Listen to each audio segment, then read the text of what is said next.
and welcome to the New Property Show. I'm Steve McMenamin. In this episode, we'll be joined by Aaron, who's going to be talking to us about the hottest thing in property at the moment. And Gary Brown will be back with his regular segment on wealth creation. Zana will be talking to us about how she's developed her own property portfolio. Our regular panel will be back, but first, Kerry on how to create the best interior design. Hi, I'm Kerry Melbourne from Kerry Melbourne Interiors, and I have my own property styling company. Property styling is such a benefit to a buyer and a seller. When we get called to a property, people live in the property and they're living there, they're not selling it. So when someone is selling their home, we need to cater to the majority, not just the minority. So it's very important that we walk through, we make space, and so we go through and we clear out all their clutter. You know, we can part style, we can full style, but the best benefits to selling your property is to styling a home on a full style. You know, it's also within the furniture that we choose as well. So we work with really neutral colours, and then we bring out colour through the artwork, and we add all the cushions and the throws. And what it does is when you're working with the right colours with that property, and then you're catering to the demographic and that property, you're actually showcasing it in the best way. So property styling is a great way to sell your property and a great way for a buyer to see the best possible way to see that property.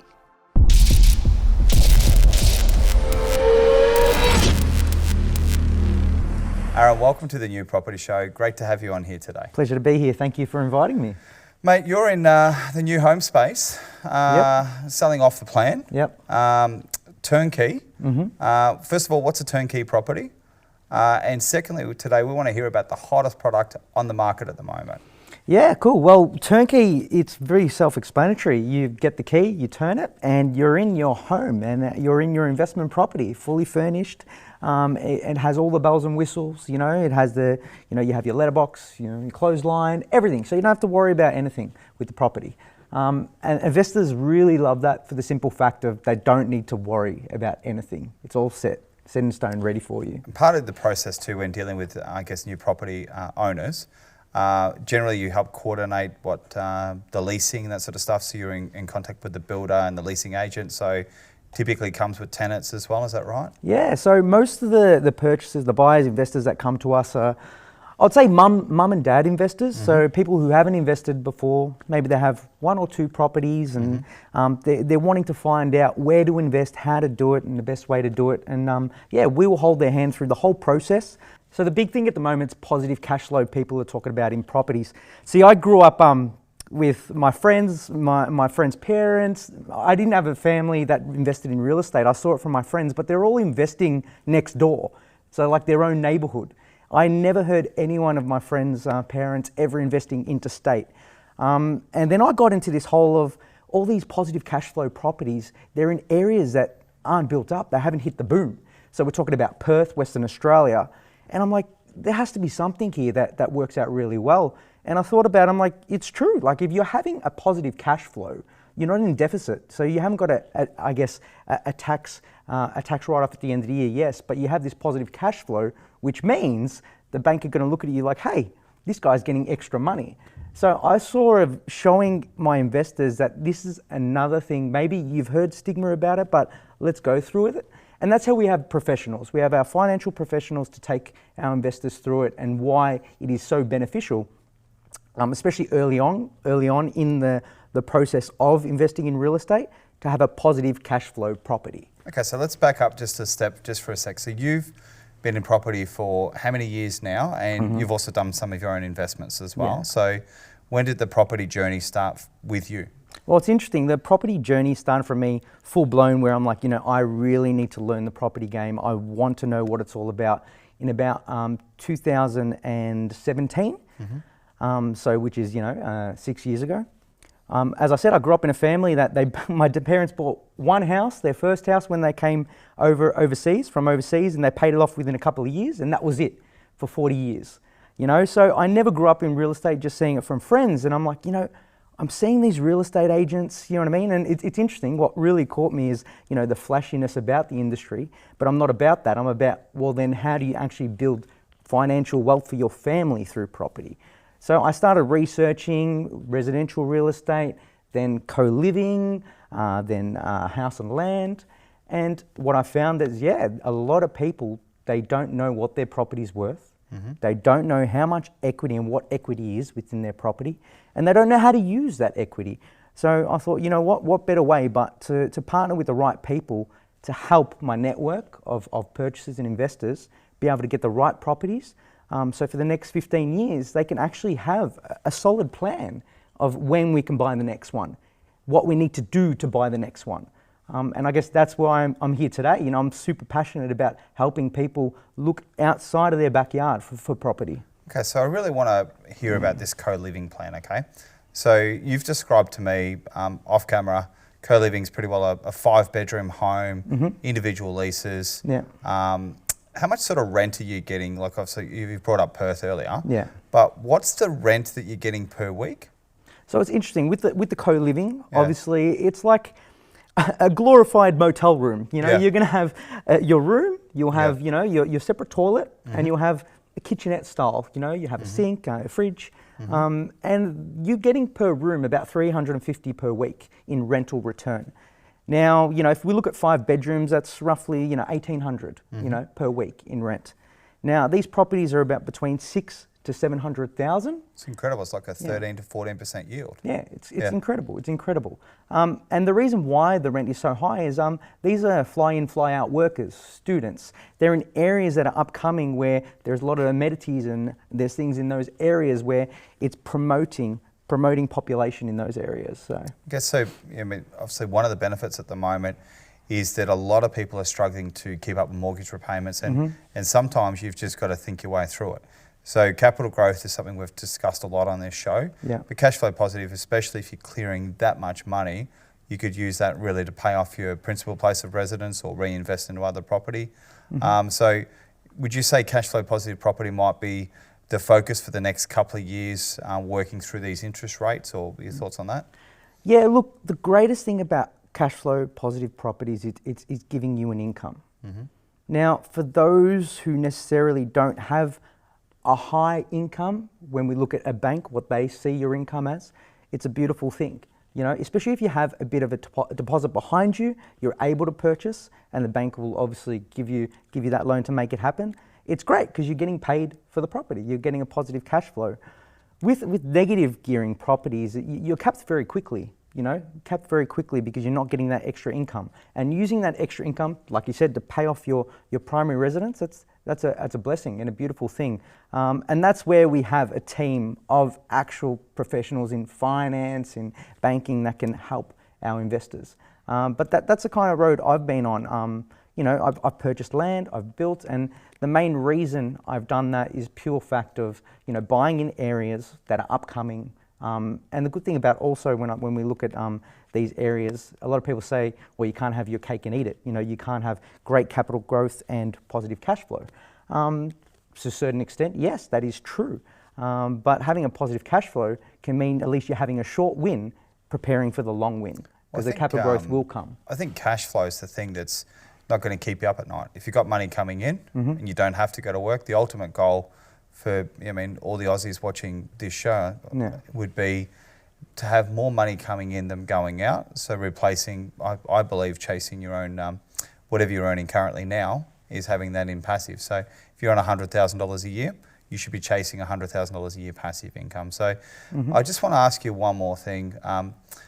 2024, what do you think's happening in the market? Is land going down? Houses going up? What's going to happen? Well, we'll see how the interest rates go. Yep. No one has a crystal ball. No one knows what's going to happen. But if the interest rates obviously go down, mate, the market's going to be crackers again. Everyone's going to go crazy. And those really hot properties and those really properties in those areas that haven't boomed, it's going to boom and people are going to miss the boat. So I always say to people, you know, you should never be some sort of, you know, with this crystal ball of I'm going to wait for this, I'm going to wait for that. If you have the money, if you have the capacity to make it happen, make it happen. And also, irrelevant of property, you know, in the end of the day, you need to be working hard with your profession to try and get paid more for what you do. Because once you get paid for more what you do, the bank's going to say, hey, I'm going to give you more money. So I love to talk about people's professions rather than property too, because you can't just rely on property. You've got to rely on you using your gift to get paid more, to get more property as well. So, Aaron, you've been super passionate. Loved having you as a guest on the New Property Show. Thank you. And we'll hope to see you again soon.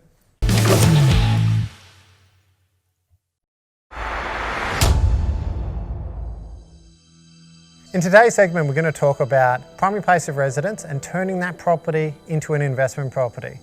And there's three main things that you need to be considering when making this decision.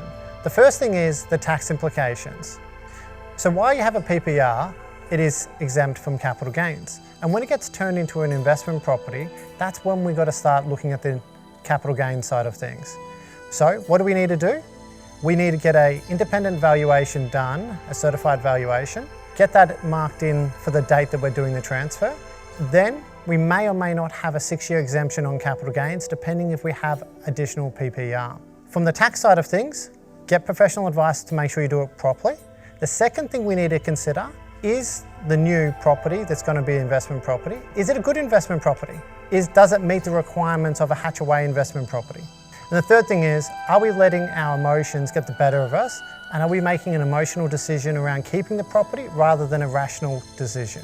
So let's go back to the hatch-away definition, which is to have an investment property, which is for the sole purpose of making capital gains while that property covers its expenses, including the loan. So you've got to consider, does your PPR match that definition? Does the rental income, will that be enough to cover all of its expenses, including the loan repayments? Will the expenses be higher than a traditional investment property? Is there a pool?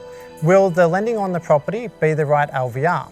Will you maximise the amount of wealth that you can create by holding that property as an investment property opposed to a hatch-away investment property? Now I want to give you an example today about a townhouse that I own in St Kilda. So we bought it in 2018 for 1.072 million. We lived in that property for 2 years, we did some renovations, we paid 50 to 60K in stamp duties, all of that is sunk costs. It came time to make a decision to move to a bigger property, and we decided to do that. With that, we then looked at, we'll turn this St Kilda townhouse into an investment property. So we rented it out. So we were generating around $600 a week in rental income, but the property was still costing us $15,000 to $20,000 in cash per year. Then fast forward to 2023, we sold the property at a loss. When we look at that property and we take out the emotional decisions around keeping it, we decided it was better for us to have a pure investment property, a hatch-away investment property, than to keep a lifestyle property that was no longer used for lifestyle reasons. So we removed the emotions and we made the best investment decision for our wealth creation. I'm Gary Brown. Keep learning and take control of your financial future.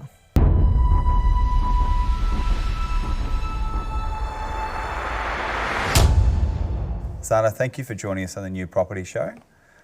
Interesting story. You bought your first property at 19. Yes, our first little quick renovation flip, and it definitely inspired the rest of the journey. I guess when you get your first little touch, it just you become obsessed with it. You can't stop. Well, it's truly evident. I've seen your social media channels. I've seen you on LinkedIn, Instagram, and typically, as I said, you're not always in this gear. You're out on site. No, I don't look like this at all, no.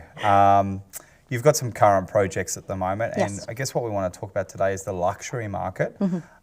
You're a builder, you're a designer, you buy your own land. Do you want to just tell us a bit about sort of maybe the day-to-day life and how that all comes about? Yeah, of course. So our market is definitely the niche kind of market. We love finding land that, actually to be honest, a lot of the land we find is off market. So I spend a lot of my time door knocking, letter drops, working very closely with real estate agents as well. So they contact me directly. And I guess because my family's been in the industry for over 35 years, it's just a reputation that we now have, especially in Brighton. So it starts off like that. We find our land, we crunch our numbers. We don't really work on the positive mindset. I think it's more like worst case scenario with our numbers. And then we go from there. How do you price up a $5-10 million project? There's some big numbers you're working with. Huge numbers, yep. what are some of the factors that can, let's just talk about what can go wrong. What are some of the things that go wrong? And there's a lot of things. Yeah. But where do you get caught out? Is it the land price or is it the build? No, the land price, I guess you kind of, if you know the square meterage well in Brighton, that's just kind of a given, it's fine.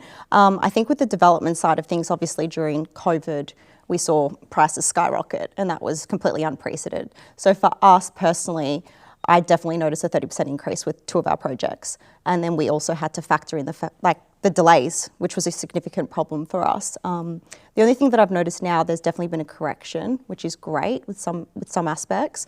But I think people need to be wary of the fact that if there are delays in your project, that's where your construction costs are going to blow out. Do you want to talk to us about a luxury home? What's in a luxury home? Typically, we're looking at 4 bedrooms, theatre room, pantries, maybe a nightclub. Showers. But you've got nightclubs, you've got spa rooms, you've got pool rooms.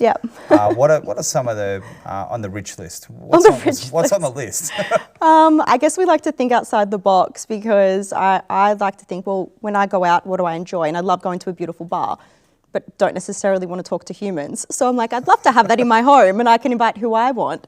So yeah, I think it's just thinking a little bit outside of the box, and what we put into our developments, it's not materials from China, for example. Things are imported from Italy. So I have traveled to Italy numerous times making my connections there. I get my marble imported directly in bulk. That's another way that you can save money, having your own containers. So you make the connections through container companies. It's actually all really networking to be able to save your money. But things need to look good, visually appealing as well. So you don't have to spend top of the range to make your project look amazing. So it's a bit of both, having top-end products and also being a bit creative, making it look visually appealing. We've got a couple of projects on the go at the moment. Yes. Do you want to talk to us about, I guess, one of those? Yes. How you've bought that project, where it's up to now, and really how you deal with your builders and your tradies on site. Yeah. Well, for example, our smallest project at the moment that we've almost finished is in Port Melbourne, which is around the $5 million range. Our tradies are old school Europeans that have been with us for a very long time, but I guess they've known me since I was a child. So once I started taking on my own developments, they kind of found it a little bit funny because they weren't used to seeing me doing my own stuff. It was always my dad. But when they say they're going to be there, they're going to be there. They prioritise our build. So I think that's what kind of saved us during COVID. We always had our subbies working. But Port Melbourne's a really good, interesting project. The smaller developments I find are a really good stepping block. So if you're wanting to start out, I think that they're a great, like areas like Port Melbourne, South Melbourne, Middle Park, Albert Park, a lot smaller land. Like 500 sizes, square metres, 600 square metres? No, around 200-300 square metres because it costs a lot more. You know, the square meterage rate in Middle Park's $12,000 to $13,000. It's quite expensive. If you're going at 500 square metres, not a lot of people can afford that as the starting of their projects. So our more expensive range is definitely in Brighton because you don't want to overcapitalise either. That's when what's the point?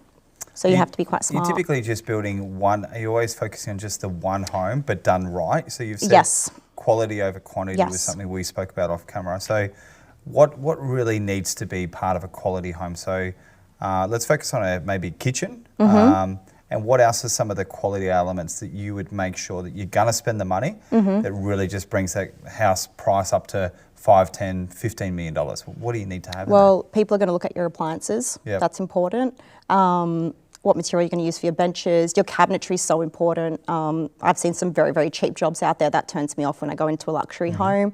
Your flooring, we love to have 600 by 1200 tiles on the floor. We like the slab heating. You need to think about what you want as luxury. You need the proper top of the range C-bus, your blinds. Everything needs to look immaculate. So for us, it's attention to detail. And I feel that can be very lacking with quite a few builders, which I think why so many have also kind of gone This question has sort of come to mind too. So in the industry, it used to be obviously get your land, then your house, then get your finance. When you're looking for a project, do you already have your next house in mind? Yes. Or do you, so that's the answer, next house, or do you buy the land and then design the house? So you have something you already aspire to build? Both, I should say, both. I mean, it depends on the opportunity because sometimes you'd be surprised door knocking actually gets you bigger opportunities than what's on the market. We like to work with, actually, do you know what's really worked for us? I think finding land that's undervalued because you're already ahead, and that's by door knocking. Anything on the market, especially 2021, 2022, that was mission impossible to buy land. Every auction I went to, I lost. So the last 3 projects I found on my own. So now I have real estate agents contacting me, asking me whether I know of any off-market opportunities that I can handball to them. It's like, pretty sure I'm going to take them first, but if I don't want them, I will let you know. So there's different strategies that I use to find land as well. You learn a lot too, but I really just, I know we're touching on the luxury, but give me an example of a conversation that you've had. You knock on someone's door. Yes. You're not a real estate agent. No, I'm not. You said hi. Well, the typical story, I don't tell them I'm a developer. Yeah. It's always, I guess, a little bit of a sob story. I'm looking for my amazing dream family home. And maybe I kind of stalk the old people in Brighton. I mean, I've got to be honest. I can't deny it. You're following him home from the cafes. Maybe I do. Yeah. Maybe. I'm not going to confirm or deny it. You know, you've got to do what you've got to do, Steve. And is a lot of the business done, because it seems like obviously yours is a family business. Yes. But I think the best deals are really done having a cup of tea or coffee over a table. So you'll meet them. They will typically consider the idea. Yes. How's the deal done from there? So normally they will have a third party contact me. So whether that be their real estate agent or normally it's their children as well. And then I honestly just discuss with them directly. And because my husband's a property lawyer, we get the contracts done up pretty quickly. Yep. And just offer them some cash money. Perfect. Next question for you. So, what's the ultimate goal for you? So, I know we've spoken about it. You're like, ask me anything. And what's the next 3 to 4 years look like for you? Is there a mega mansion you want to buy? Is there an Mega area? mansion. Is there something that you really want to get off the ground? Well, for me, next year I'll officially be a builder. So my license will be coming and all of that. So I'm really excited to take on my projects without my dad, as much as I love him. Yeah. Like to do it by myself. So that's my kind of next goal. But to be honest, I kind of really want to be the biggest name in Brighton as a developer. So that's my goal. I want to buy as much land as possible. When people think Brighton, I want them to think Zana Pali. So that's what I'm really excited about. Excellent. So we've got to watch out for that name. Pretty much. Last thing would be brand. Okay. Yes. So it's not about who you know; it's about who knows you. One of the reasons you're on the show is your name was talked about. Interesting. And 100%, Hopefully in a very positive. It was in a great. way. It was in a great manner. And the fact was, you're a builder developer. You do your own projects, and you only focus on luxury. For the people talking about brand, like I love the fact that you're door knocking. But how important is brand and networking and connected to property development? Oh, it's imperative. If you want to make money, you want the off-market opportunities, you need to be out there. And no one's going to do it for you. I tell my friends all the time, like when they're starting up their businesses, you have to do it yourself. You have to push yourself. You need to have that determination, and you need to go out there and meet new people. And I'm always out there meeting new people. Always. Awesome. Well, I see you constantly working. And how many hours a week are you working? Oh, I sleep very rarely, and I have 2 children. My mind doesn't stop. My most visited app is realestate.com. It's just like constant, so my mind doesn't stop on property, never. I find it disappointing when that $10 million house that you weren't going to go buy goes under offer, and you say to your partner, "Hey, this has gone under offer." You're never going to buy it anyway, but you get disappointed. I get disappointed. I'm like, that could have been mine. Yeah. Actually, it's the auctions that we lose. I'm not happy, but it's okay. It takes me a bit of time to get over it until I find the next one. Excellent. Well, you've been a fantastic guest. Thanks, Steve. Thanks for joining us on the New Property Show, and we look forward to seeing some of your projects. Yeah, thank you. I'd love to show you. Thank you.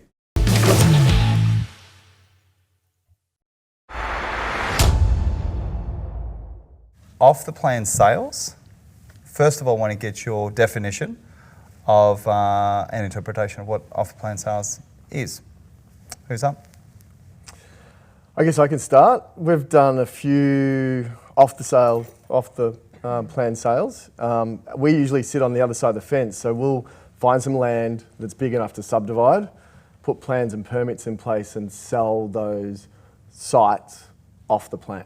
So the plan's there, and clients will come in and have a look at that and buy them as we're registering the land. Okay. Adele? So I guess literally buying something off a floor plan. So looking at something that's yet to be established and buying as per a floor plan. Yeah, and I sit on the drawing side of things, so I'm involved in the very early phase of the plan making, essentially. So that might come with a brief of what exactly the clientele might be looking like. Will it be a mix of families or renters? And from that, we'll kind of define a really good mix of plans that we are confident will sell with either a real estate agent or the developer themselves. And then from that mix, we'll develop the marketing plans, and out they go. And you just sort of hope the sales go really well. So, do you find it hard, I guess, buying something sight unseen? So I think the key to that would be like having a good render, but what would you put in a marketing kit? It's a good question. I did virtual reality back in the late 90s, visualizations, and I found even back then it looks like comic now compared to the things we can do now. So having great 3D renders, coming from your plans, which are just amazing. And even now, having a warehouse that you can visualize it in space, or even the virtual reality goggles to actually see what you're going to achieve at the end.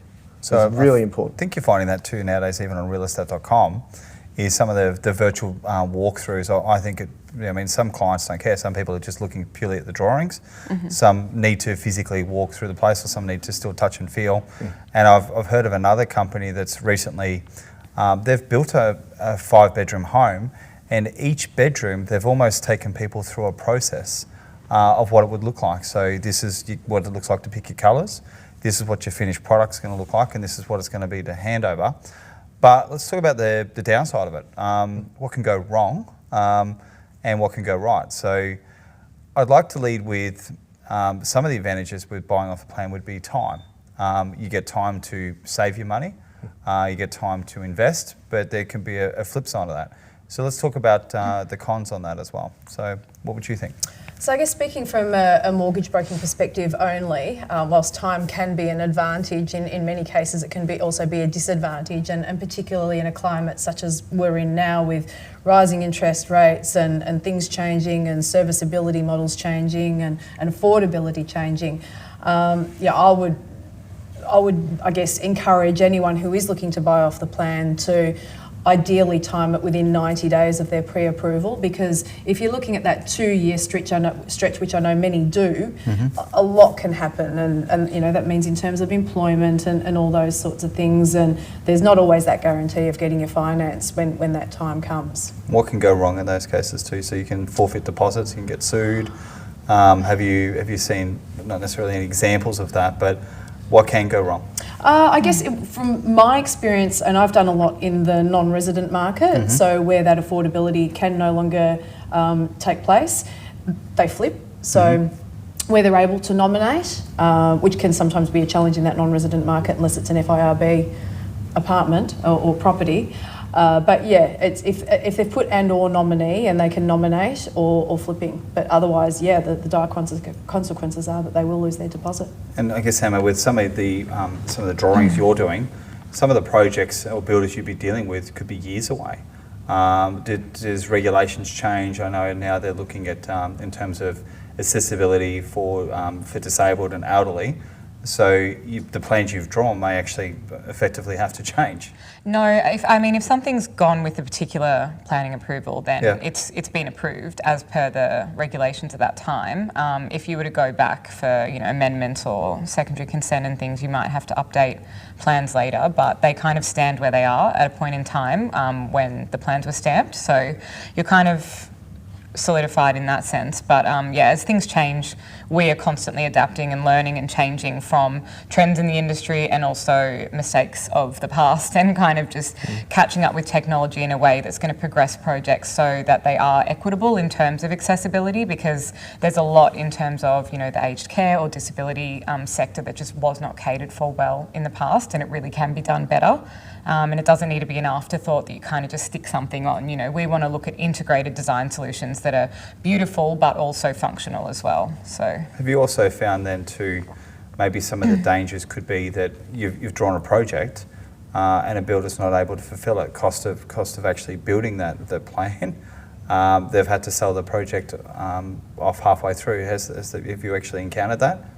I haven't personally experienced that due to the fact that a lot of the stuff I've worked on in the past are really large projects, whether it be a couple of apartments or, you know, a really large development. So those are kind of private held, you know, equity funds or something where they certainly do have the money backing them, so they're confident they can go ahead and they know their percentage of sales, whether it be 30, 50%, whatever, and the banks aren't kind of going out there loaning just anybody money. They kind of really do their homework up front. So I haven't really seen too many things, but definitely in the early phase when you first get the pricing back, stuff can absolutely go on hold if it's a little bit scary, and then that's when we kind of go through the value management process, which will be client, builder and architect, and we'll all just sit down and look at what can we take away, whether it's like physical square meterage or level of finish, to kind of bring it back down to earth.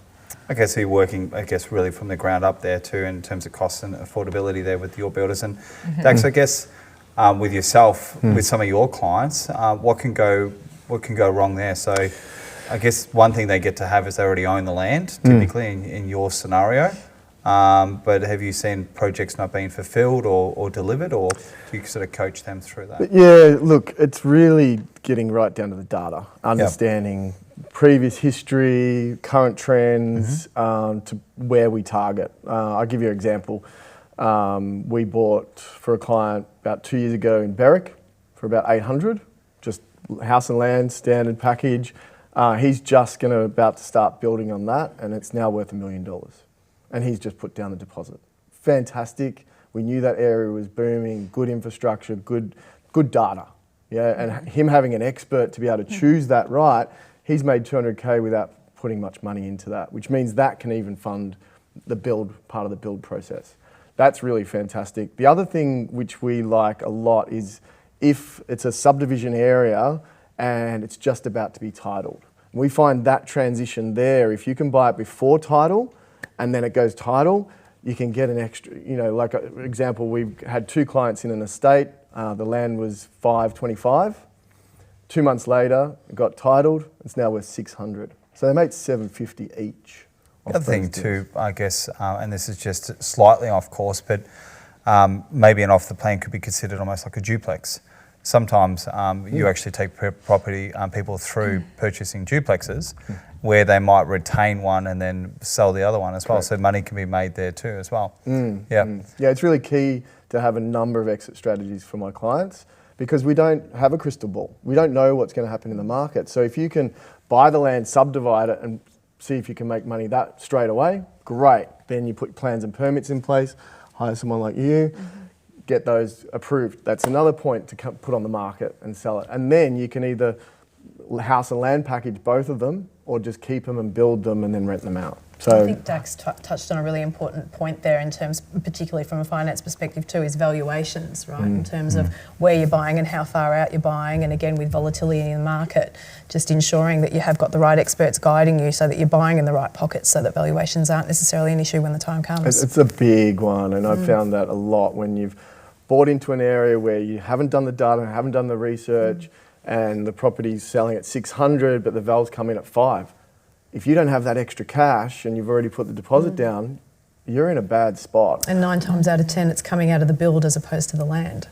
So yeah, you've got to be really careful. You know, that's the last thing we want to hear. Yeah, you've got to change. We can make things efficient, and it's but, such a subjective thing, right? Exactly, and it's like, is it an investment or is it your forever home? Because if it's going to be a forever home, maybe overcapitalise a little bit, but if not, you really have to try and keep it lean. And it's a bit disappointing when people kind of don't do that legwork up front, and then they come to us and we're like, there's only so much we can do. Like, it's going to be really basic, and then you compromise on the end result. So, So do you think then, based on that, I guess, this discussion, would you think that off the plan typically is geared towards investors or owner-occupiers? Oh, that's very interesting. Depends on their strategy, really. Yeah, what it comes down to. What are you trying to achieve? If that's the suburb you want to move into, you know, we've had clients that wanted to move their whole family into an estate and have 3 houses close to each other, not side by side, but close to each other. That's a lifestyle choice. If you've already got your principal place of residence and you want investment properties, it is good for a number of reasons, but it really depends on what that 20, 30-year strategy looks like, and if it fits in, then yeah, go for it. I think the fundamental part there would be that you need to be buying off the plan. There's only one reason, and that's to make money. You should be buying undervalued. There should be some sort of reward for investing your money in that time. I think so. You need to be able to negotiate with your builder, your landholder, and of course have terms, but most importantly, have an exit strategy if something does go wrong. There could be a low deposit where you maybe forfeit that. It could also be an and/or nominee clause too, which you might do. Or in your case, you're probably sometimes going to need to go to second and third tier lenders to get additional funds. So are you for buying off the plan or against it? I believe there's a little bit of a gap in the market, and off the plan can kind of have a little bit of a feeling if it's not going to be bespoke, because obviously I'm in the realm of liking to design or customise things to people's specific needs or the site conditions. But in saying that, I think there's room for the off the plan industry to bring in some more architectural kind of design to ensure that those properties are a little bit better developed, a little bit more timeless. They have some features that are, a little bit more refined, and therefore those investments are just going to increase in value. And it's just some small tweaks, but there's certainly little things that I've realised. So yeah, I think buying off the plan is fine, and it can be a really, efficient way to kind of know the cost up front, because you can work with the builder and have those plans fixed. But I would like to see some improvement in the way that they're designed. I think also from an owner-occupied perspective, there will always be a place for off-the-plan and house and land packages purely from an affordability perspective, because of the savings that come with grants and stamp duty and all that sort of thing. But, I deal with a lot of clients that are in that space, and many of whom they've gone through their year and a half, and they're moving into their properties now. And the excitement of moving into a shiny new home that's their own, that they've put down the specs that they want and the colour scheme and all that sort of thing. It's a really, really exciting time for those sorts of buyers. So I think there will always be a place for that. Awesome. Yeah, I think affordability is key. I think manufacturing land, we need more accommodation in Australia, and that's one growth area that's significant in providing homes in the area. The other area of house and land would be infill, so not in the growth corridors. I find that being able to find an old large block and subdividing into 2, 3, 4, 5 can maximise accommodation where we really need it right now in Australia. So I think there's some really good positives. There's some really good points there. I think if you're in control of the development, 100% off the plan might be there, but I'd probably add myself, even though I'm in that space, I cover that space as well. But I really would look at it with how it's sold to you.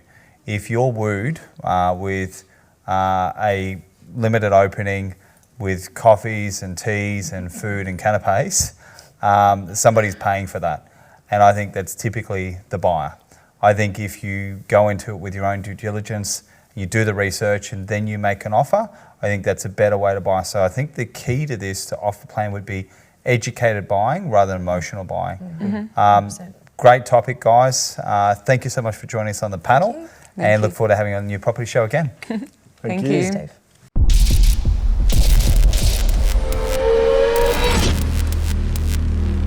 That's all for this week.